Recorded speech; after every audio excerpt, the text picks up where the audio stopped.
Mystère de Dieu. Babylone. Le prophète Jérémie fut envoyé par Dieu pour ordonner à son peuple de fuir Babylone. Dans l'Apocalypse, nous lisons que Babylone est une ville ennemie de Dieu et de son peuple, le peuple chrétien. Ces écritures ne font pas référence à la même entité. La Babylone de Jérémie était la capitale d'un royaume gigantesque qui s'étendait de l'Égypte aux frontières de l'Inde.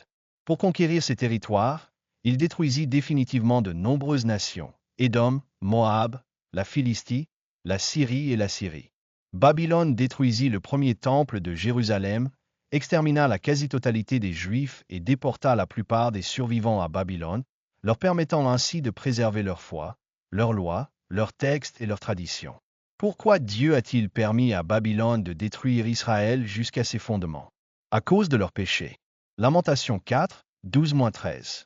Jamais les rois de la terre, ni tous les habitants du monde, n'ont cru que l'ennemi et l'adversaire entreraient par les portes de Jérusalem.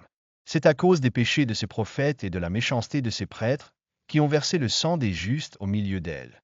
En cette occasion, le péché des Israélites ne consistait pas à suivre les fausses idoles de leurs voisins, mais plutôt à mépriser Dieu et à vivre dans le péché, notamment en commettant des injustices envers les enfants, les femmes et les étrangers, en exploitant leurs voisins pour le profit, en ignorant la loi de Dieu.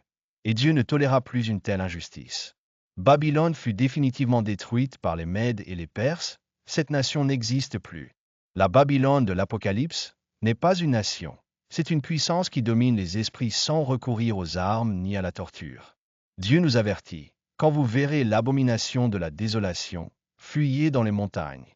Marc 13h14. Et qu'est-ce que l'abomination de la désolation?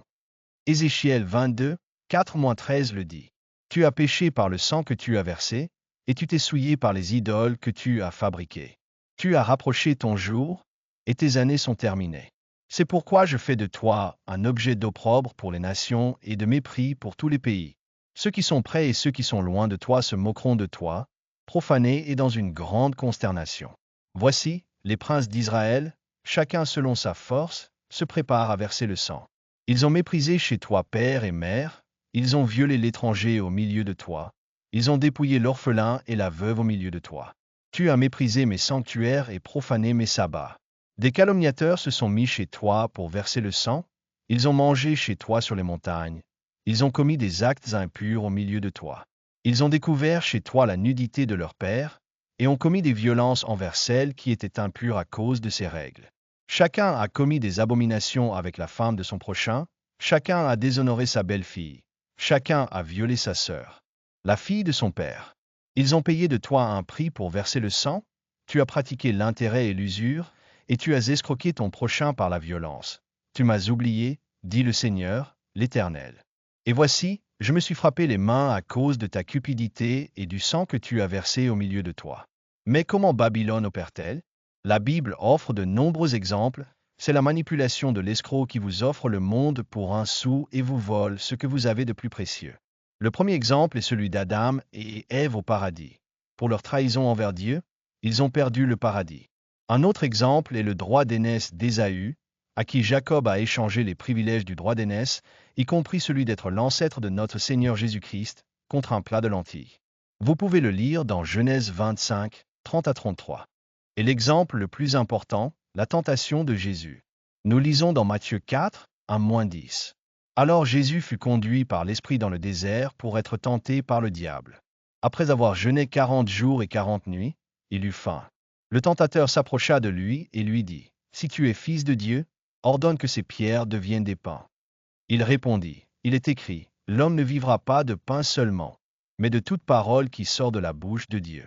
Alors le diable le transporta dans la ville sainte, le plaça sur le haut du temple et lui dit: Si tu es fils de Dieu, jette-toi en bas, car il est écrit: Il donnera des ordres à ses anges à ton sujet, et ils te porteront sur leurs mains, de peur que ton pied ne heurte contre une pierre.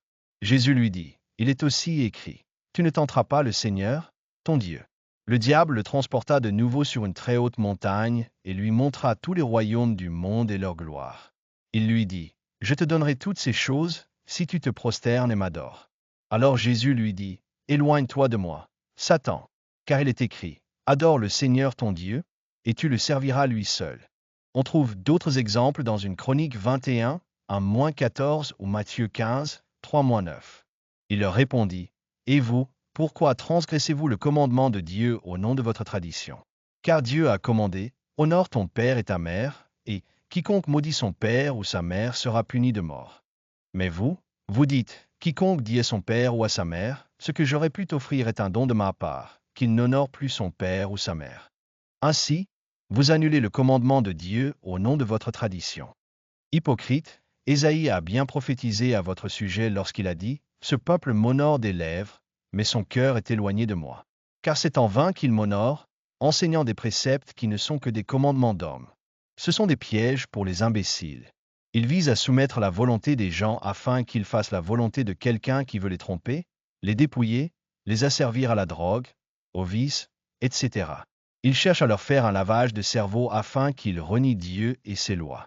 Parfois, ils essaient de vous convaincre en prétendant que c'est un droit humain. Mais le résultat est comparable à celui des arnaques à la carte de crédit. Vous êtes piégés. Les publicitaires sont experts pour nous faire acheter des choses dont nous n'avons pas besoin. Ils sont certainement une source d'informations qui pourrait nous aider à prendre des décisions éclairées. Le problème, c'est quand quelqu'un ou quelque chose prend le dessus sur votre volonté. Il est très facile de démasquer les publicitaires de Babylone. Ils vous suggéreront de vous rebeller contre Dieu et ses lois, de mettre en doute ses paroles et de vous faire croire qu'en détruisant les autres ou vous-même, vous serez libre. Si vous les écoutez, vous vous enchaînez à Babylone et à celui qui est derrière. Ça, le malin.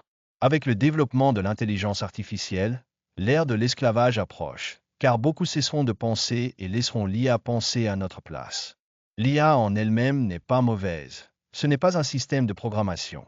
C'est un système de raisonnement numérique automatique qui répond à vos demandes et tente de résoudre vos problèmes. Ainsi, quiconque lui pose une question, comme une demande d'aide pour la réalisation d'une publicité ou la création d'une entreprise, recevra une réponse rapide, pratique et cohérente. Cependant, l'IA ne peut pas discerner si cette entreprise est nuisible aux gens ou une forme de rébellion contre Dieu. Le risque est qu'elle soit manipulée pour vous inciter à agir contre les commandements de Dieu. Fuyons Babylone. Peu importe qui ou quoi vous suggère de renier ou de désobéir à Dieu. Fuyez, fuyez, fuyez. Dieu sera avec vous. Ne l'abandonnez jamais, et il ne vous décevra jamais. Si vous avez apprécié notre vidéo, vous nous seriez très utile en l'aimant, en vous abonnant à la chaîne et en activant la cloche. Cette chaîne n'est pas monétisable, mais nous avons besoin de votre soutien pour continuer à créer des vidéos.